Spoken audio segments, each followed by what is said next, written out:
What's going on, guys? My name is Wade with TechDaily, and in this video, we're going to be unboxing the new LG K51. Now, a lot of you guys wanted me to check out this phone because it's one of the most affordable new devices out right now, at under $100. It's actually going to be available on a number of different wireless carriers and prepaid networks this summer, which is great. And I think with the popularity of Samsung's A series lineup, it's nice to see LG continuing to offer some competitive budget devices with, I think, some decent specs and features that make them well worth the money. There's a lot to talk about with this new phone, so I won't waste any more time. Let's go ahead and see what the K51 has to offer. So if you couldn't tell by the brightly colored box, I picked this device up from Boost Mobile. Their original retail price for this phone is actually $150, but right now you can buy it for $89, which is really awesome. And it's also going to be available soon through T-Mobile, Metro, and a few other places as well. And if you guys are interested in learning more about this phone or maybe buying one for yourself, I will leave some links down below in the video description to where you can get this phone at its cheapest current prices. So check down there so you don't miss out on any good deals. Inside the box here, we actually don't get a whole lot, just the phone and a couple of the accessories, and those are front and center here. I'll put the K51 aside for just a second so we can go over the rest of what's inside the box. Of course, you get a handful of paperwork and instructions, as well as a SIM ejector tool. There's also a USB-A to USB-C cable for charging and an LG wall plug. This is the 10-watt version, which means no fast charging with this device, unfortunately. So with all that out of the way, here is the LG K51, and right off the bat, I have to say this is a really good looking device. Keep in mind that this phone cost me well under $100, and I think at least at first glance, this really goes to show what kind of device you can get on a budget. The K51 is a 6.5-inch smartphone, which I think is a pretty good size, certainly bigger than average, but still relatively comfortable in the hand. And you can see that the phone itself gives off a pretty premium feel with the materials. Now, it is still a budget phone, so the housing is all plastic, but LG did a nice job offering a shiny, polished look that's made to sort of mimic glass. The only bummer here is that at least right now, this phone only comes in black, so if you were hoping for maybe that shiny rainbow finish from the Stylo 6, or any other color option for that matter, we don't currently get that with this phone. Aside from the plastic housing, the other design element that I think maybe gives away this phone's price tag is the front display. The K51 has that teardrop notch across the top, and a bit larger bottom chin across the bottom as well. Now, to be completely honest, I don't think this design is all that bad. You're still getting a pretty solid screen to body ratio, and I think it rivals most other smartphones on the market for 2019 and 2020 that retail for under $200. You aren't getting that hole punch cutout or corner to corner screen real estate like some other mid-range devices currently on the market, but like I said, this is something I can live with, especially considering the display itself is so large anyway. Taking a look around at everything else, on the left side you've got your volume buttons and a dedicated Google Assistant button. On the right side there's the power button and the SIM and SD card tray, so expandable storage on this phone, which is great to see. And at the bottom there's the headphone jack, USB-C port for charging, and the speaker. Around back, I think the first thing you'll notice is the multi-camera setup there, and I'll go more in depth with that in just a minute, but below that we also have a dedicated fingerprint sensor. Now, I might be in the minority here, but I really like LG sticking with the physical rear-mounted sensor rather than going with an in-display reader. This setup is easy to find and feel for, it tends to be more accurate, and it's plenty quick too. While it's great that LG kept it, they sort of had to. This phone doesn't have any sort of face unlock, which actually isn't specific to this device. It doesn't have to do with the fact that it's a budget phone. LG is just dropping face unlock from a lot of their other even more premium devices as well. So in this case, having that fingerprint sensor is not only convenient, but it's a must-have. The 6.5-inch display on the K51 is a 1560 by 720 resolution IPS LCD panel that packs around 264 pixels per inch.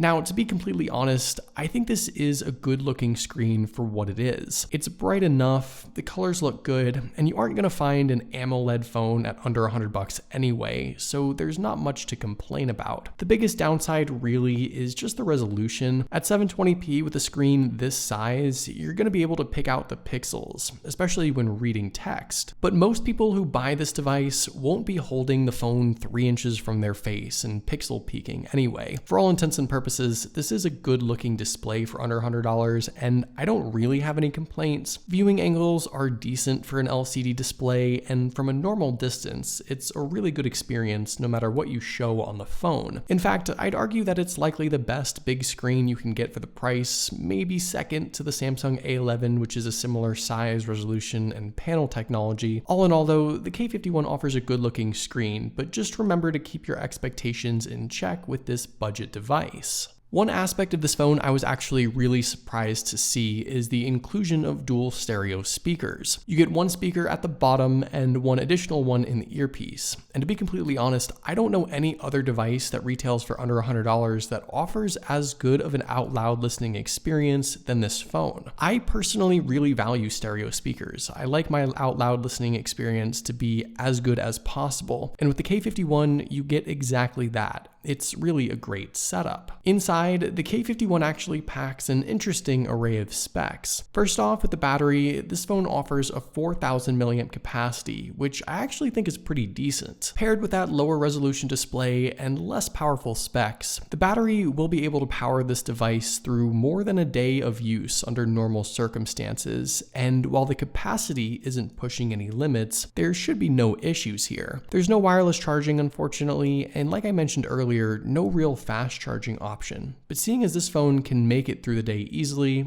charging as a whole isn't really a big concern. Powering the K51 is the MediaTek Helio P22 processor, paired with the GE8320 GPU, 3GB of RAM, and 32GB of built-in storage. With the expandable storage option, you can certainly save quite a bit of space, which is nice. And actually, the 3GB of RAM is the exact same as the more expensive LG Stylo 6, which I think more than anything is a jab at how underpowered the Stylo is, but still, it's not bad for the K51. The processor is certainly a budget component, but honestly, I'm still pretty impressed with how this phone performs, at least out of the box. Unfortunately, you might be able to tell that this phone ships with Android 9, so we're sort of behind the times on the software side of things, which is disappointing. I don't know when this phone will get Android 10, if it even gets Android 10 at all. A fresh update and better optimized OS might make this phone perform even better, and I know Android 10 doesn't really come with that many new features and updates, but it is still surprising that LG decided to deliver this device nearly halfway into 2020 without offering an Android 10 update. When it comes to the cameras, this is I think where LG made some big improvements in their budget phones, and given what Samsung offers with their A-series lineup, I think this is obviously something they had to do anyway just to compete. Around back, the K51 offers a 13 megapixel main lens, a 5 megapixel ultra-wide angle camera, and a 2 megapixel depth sensor for portrait shots. You can shoot video at up to 1080p resolution, and there are a handful of other little camera features and LG related things inside the camera app, which is nice. All in all, I do think this setup is solid. I'm definitely going to put it to the test in the next couple of days. I think it's really the bare minimum for any smartphone in 2020, in my opinion, but especially for a budget device like this, you're actually getting a pretty decent camera setup. It wasn't too long ago that phones under $100 shipped with terrible single lens setups. A lot of phones just last year had that actually, so it's nice to see LG stepping things up and offering a good camera setup. It's a similar story up front. The selfie camera is a 13 megapixel shooter, and there's definitely some potential here too. Taking a look at a quick sample here, I do think it turned out pretty well. It lacks a little in detail, but it's significantly better than previous LG devices. And again, it's a really decent upgrade given the price.